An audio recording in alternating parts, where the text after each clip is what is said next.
সকাল থেকে মনটা বেশ খুশি খুশি ছিল, কারণ সারাদিনে কাজকর্ম তাড়াতাড়ি করে সেরে নিয়েছি। হালকা রান্নাবান্না করব, মোবাইল ঘাঁটবো, টিভি দেখবো, এই করব সারাদিন, এই ভেবে নিয়েছিলাম। কিন্তু না, আমার বরের আবার আমাকে বসে থাকা সহ্য হয় না। উনি আবার সকাল সকাল হঠাৎ করে বলে উঠলো খিচুড়ি করো।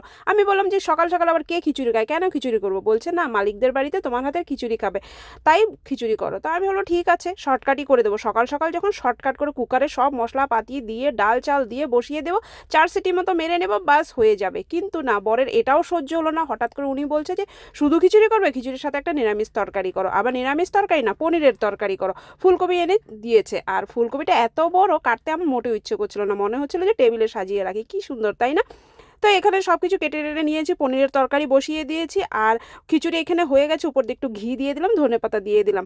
তারপর আবার বলছে যে একটু বেগুন ভাজাও করো, বেগুন ভাজার সাথে খিচুড়ি খেতে তো বেশ দারুণ লাগে। বেগুন ভাজাও করে দিলাম, আর এখানে বরকে সব কিছু প্যাকিং করে পাঠিয়ে দিলাম। দেখা হচ্ছে তোমাদের নেক্সট ভিডিওতে।